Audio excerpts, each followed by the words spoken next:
नमस्कार, आप देख रहे हैं ईशान न्यूज नेटवर्क। आइए नजर डालते हैं मुरादाबाद महानगर की सुर्खियों पर।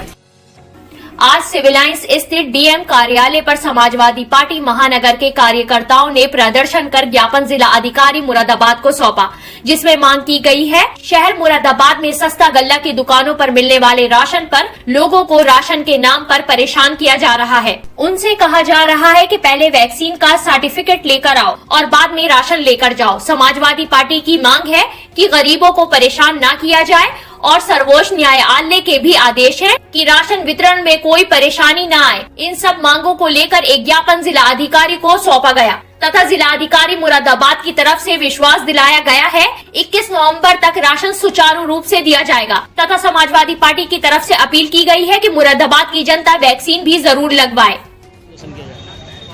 देखिए, जिला पूर्ति विभाग द्वारा एक आदेश जारी किया गया था जिसमें वैक्सीनेशन का सर्टिफिकेट होने की बाध्यता इन्होंने लगा दी थी कि जिसके पास वैक्सीनेशन सर्टिफिकेट होगा उसी को ही सरकारी सस्ता गल्ले की दुकान पर से राशन मिलेगा। जबकि सर्वोच्च न्यायालय का ये आदेश है कि आप किसी को भी दबाव नहीं डाल सकते वैक्सीनेशन के लिए और ना ही उसे मजबूर कर सकते हैं। हमारी डीएम साहब से यही मांग थी कि ये जो आपने शर्त लगाई है कि वैक्सीनेशन का सर्टिफिकेट होना चाहिए, जब राशन मिलेगा तो गरीब तो वैसे ही भूखा मर जाएगा। तो आज डीएम साहब ने हमें आश्वासन दिया है कि जिसके पास सर्टिफिकेट है और जिसके पास नहीं है उसको 31 तारीख तक राशन वितरण किया जाएगा। 7 नवंबर को गैंगस्टर के मुकदमे में जेल जा चुकी माहिरा खान उर्फ महक वारसी ने अपनी रिहाई के बाद एक प्रेस कॉन्फ्रेंस की। अपने निवास स्थान पर प्रेस कॉन्फ्रेंस में उनके साथ वरिष्ठ अधिवक्ता और उनके ससुर काजी मुसर्रत हुसैन खान और उनके पति काजी सोलत हुसैन खान मौजूद थे। माहिरा खान ने कहा कि उनको राजनीतिक साजिश के तहत फंसाया गया है, जिसका खुलासा आने वाले दिनों में करेंगी। साथ ही उन्होंने इशारों में ये भी कह दिया कि विपक्ष के साथ साथ उनकी अपनी पार्टी के नेता भी इस मामले में शामिल हो सकते हैं। आज ये वार्ता ये खुलासा करने के लिए रखा गया है कि जो मुझे 7 तारीख में जो मुझे गिरफ्तारी ली गई, बिल्कुल लीगल तरीके से इन लोगों ने मुझे जो मेरी गाड़ी को हैक किया इन्होंने, और वहाँ पर कोई लेडीज़ पुलिस भी नहीं थी। आज मैं ये खुलासा करूँगी कि ये जो मुझे आज उठाया गया वो किस वजह से और क्या वजह रही। 2005 में मैंने ठाकरद्वारे का चुनाव लड़ा था यूथ कांग्रेस का, और इलेक्टेड होकर वहाँ से मैं जीत कर आई थी। मैं तो वहाँ के जो विपक्ष लोग थे उन लोगों ने काफ़ी मेरे साथ में बदतमीजियाँ करी और बहुत मुझे चुनाव नहीं लड़ने दिया जा रहा था। बहुत विकट तरीके से वो चुनाव हुआ था। 2005 से लेकर 2015 तक वो लोग मेरे साथ में बदतमीजियाँ करते रहे। जब उन्होंने देखा 2014 में मेरी शादी हो गई तो उन लोगों ने मेरे ऊपर ये 2-3 मुकदमे लगाए। जब लगाए तो मैंने वो जाकर उसमें स्टे ले आई कि ये लोग सुधर जाएंगे। मैं उन्हें मौका देती रही, बराबर देती रही कि चलिए कोई बात नहीं। उन्होंने सोचा कि दोबारा से यहाँ चुनाव लड़ने के लिए नहीं आ जाएंगे। अब उन्होंने जब ये इसके अंदर इन्होंने ये बोला कि हमें 40% का जब हमें मान्यता मिली कि भाई आप जो है अपने टिकट की दावेदारी आप लोग कर सकते हैं, तो मैंने अपने विधानसभा 27 से मैंने अपनी दावेदारी का मैंने अपना पर्चा भरा।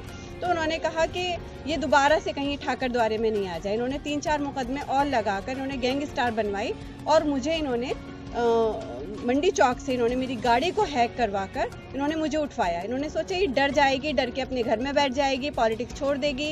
इन लोगों का ये दबाव रहा हमारे अध्यक्ष के ऊपर कि इन्हें पार्टी से इनको निरस्त किया जाए, इनको इनके पद पे से हटाया जाए। तो शायद वो लोग नहीं जानते हैं। आज मैं ये आपके मीडिया के थ्रू में, मीडिया भाइयों के थ्रू में अपनी बात कहना चाहती हूँ कि उन लोगों को ये पता होना चाहिए कि मैं डरने वालों में से नहीं हूँ। आप जो ये उन लोग कह रहे हैं, इसका अर्थ क्या है? कौन लोग ये सब आपके सामने आ जाएगा जिन लोगों ने ये मुकदमे किए हैं। अब जाहिर सी बात है मैं अब उन्हें छोड़ूंगी तो हूँ नहीं। शहर में इलेक्ट्रॉनिक बसों का संचालन दिसंबर से कराने की तैयारी शुरू हो गई है। इन बसों के संचालन का जिम्मा परिवहन निगम को सौंपा गया है। ऐसे में रोडवेज ने इन बसों के संचालन के रोडवेज से रिटायर हुए अफसर और कर्मचारियों को संविदा पर लेने की व्यवस्था की है। इस पहल से जहां रिटायर कर्मचारियों को रोजगार मिल जाएगा, वहीं कर्मचारियों के अनुभव से बस संचालन में भी मदद मिलेगी। दिसंबर तक 25 इलेक्ट्रॉनिक बसें मिलने के बाद शहर के हर रूट पर बसों को संचालित कराने की व्यवस्था की जाएगी।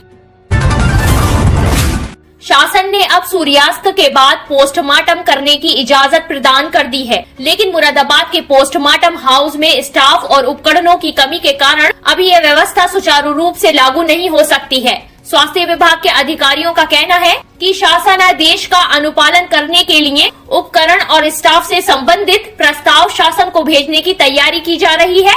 वहीं अभी तक डीएम के आदेश पर रात में पोस्टमार्टम किए जाते हैं। अभी पुराने नियमों के अनुसार यहां के पोस्टमार्टम हाउस में काम किया जाएगा।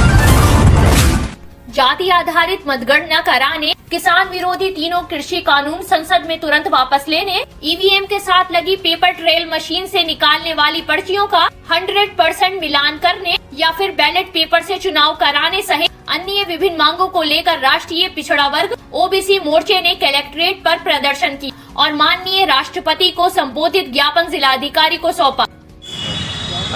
राष्ट्रीय पिछड़ा वर्ग मोर्चा के द्वारा आज देश के 550 जिलों में और 5000 तहसीलों में एक साथ प्रदर्शन, रैली और जेल भरो आंदोलन किया जा रहा है। इसके 5 मुद्दे हैं। पहला सबसे बड़ा मुद्दा है पिछड़े वर्ग की जाति आधारित जनगणना जो है सरकार नहीं कर रही है और जितनी भी सरकारें देश में बनी है 1950 के बाद में सारी सरकारों ने पिछड़े वर्ग की जाति आधारित जनगणना के साथ धोखेबाजी करने का काम किया। एक हमारा ये मुद्दा है। दूसरा मुद्दा है इलेक्ट्रॉनिक वोटिंग मशीन के द्वारा वोटों की चोरी करके चुनाव जीता जाता है, चुनाव में घोटालेबाजी होती है। सुप्रीम कोर्ट ने 8 अक्टूबर 2013 को आदेश दिया था कि ईवीएम मशीन के साथ वीवीपीएटी मशीन लगाई जाए और उस वीवीपीएटी मशीन से निकलने वाली पर्चियों की 100% गिनती की जाए, लेकिन चुनाव आयोग गिनती करने का काम नहीं कर रहा है, इसलिए इसके साथ धोखेबाजी होती है और इसके कई सारे सबूत हमने सुप्रीम कोर्ट में दिए हुए हैं। क्या माना जाए? आने वाले 5 सालों में उपभोक्ताओं को निर्बाध बिजली देने के लिए विभाग अपने संसाधनों को और बेहतर कर रहा है। मुरादाबाद जिले में शहर में 6 नए बिजली घर बनाने के लिए स्थान तय हो गए हैं। वहीं देहात में 15 से 16 स्थानों पर नए बिजली घर के स्थान तय हो गए हैं। मुरादाबाद शहर में लोकोशेड, पुरानी तहसील, GIC, Sitapur, Chandausi road, RTO के पास बिजली घर बनाए जाने हैं। वहीं देहात में बिजली घरों के लिए कुछ जगह मिल गई है, वहीं कुछ के लिए प्रशासन से मदद ली जा रही है। बृहस्पतिवार को चांदपुर मॉडर्न पब्लिक स्कूल में 8 बजे दौड़ प्रतियोगिता का आयोजन किया गया। रोहित चौधरी व भगतपुर थाना अध्यक्ष ने दौड़ प्रतियोगिता का शुभारंभ किया। दौड़ 1600 मीटर व 800 मीटर व 400 मीटर व 200 मीटर का आयोजन किया गया। मदर फाउंडेशन ट्रस्ट द्वारा दौड़ प्रतियोगिता कराई गई, जिसमें भगतपुर क्षेत्र के सभी खिलाड़ियों ने प्रतिभाग किया, जिसका संचालन रिजवान वफाती हुसैन ने किया। इस अवसर पर फहीम अहमद, मोहम्मद इकराम, मोहम्मद वसीम, शाहरुख खान, निक्की चौधरी आदि लोग मौजूद रहे। कांग्रेस महासचिव प्रियंका गांधी वाड्रा 1 दिसंबर को मुरादाबाद आ सकती हैं। उनकी जनसभा के लिए बुद्धि विहार फेज 2 के मैदान को चिन्हित किया गया है। अनुमति के लिए कांग्रेस की स्थानीय इकाई द्वारा जिला प्रशासन को आवेदन दिया गया है।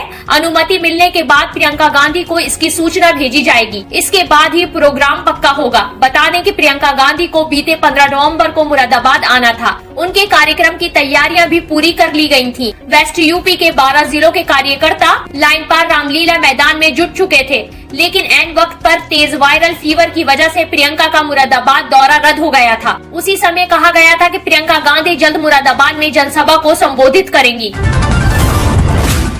मुरादाबाद में चल रही धर्म सभा में जगत गुरु शंकराचार्य स्वामी निश्चलानंद सरस्वती महाराज ने एक बड़ा बयान दिया है, जो इस समय चर्चा का विषय बना हुआ है। स्वामी निश्चलानंद ने अयोध्या में मस्जिद के लिए जमीन दिए जाने पर असंतुष्टि जाहिर की है। उन्होंने आगाह करने जैसी भाषा में कहा कि मोदी योगी सावधान, नहीं तो 3 पाकिस्तान बन जाएंगे। आपको सावधान रहने की आवश्यकता है।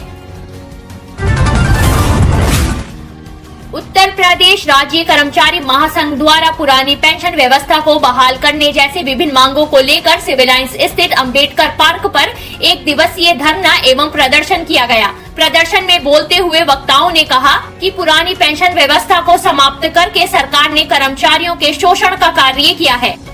उसमें हमारी सबसे पहली मांग जो है वो पुरानी पेंशन वाली। पुरानी पेंशन बहाली जो है वो कर्मचारी की आत्मा थी जो सरकार ने निकाल ली है, केवल अब शरीर बचा। तो सबसे पहली मांग हमारी पुरानी पेंशन बहाल की जाए, उसके बाद अन्य 16 सूत्री मांगे हैं और इसमें मुख्य रूप से निजीकरण और आउटसोर्सिंग को बंद किया जाए और जो हमारी मांग चल रही है लंबित 26,000 न्यूनतम वेतन दिया जाए और जो स्कीम वर्कर्स हैं, आंगनबाड़ी है, उसमें पीआरडी जवान है, उसमें रसोइयाँ हैं, उसमें जो है और भी हमारे स्कीम वर्कर्स कर्मचारी हैं, तो उनको जो है नियमित कर्मचारी घोषित किया जाए। ये हमारी पूर्ण मांग है। अगर हमारी मांग पूरी नहीं होती है तो हम जो है इसी प्रकार निरंतर धरना प्रदर्शन ज्ञापन का हमारा प्रोग्राम चलता रहेगा। इसी के क्रम में 5 दिसंबर लखनऊ में जो है एक बहुत बड़ा महासम्मेलन होने जा रहा है और उसमें हम पूर्ण सरकार को जगाने का काम करेंगे और इसी प्रकार हम लड़ते रहेंगे। इसी के साथ में अपनी वाणी को लेटेस्ट न्यूज अपडेट जानने के लिए सब्सक्राइब करें हमारा चैनल ईशान न्यूज नेटवर्क और हाँ, बेल आइकन दबाना मत भूलिएगा।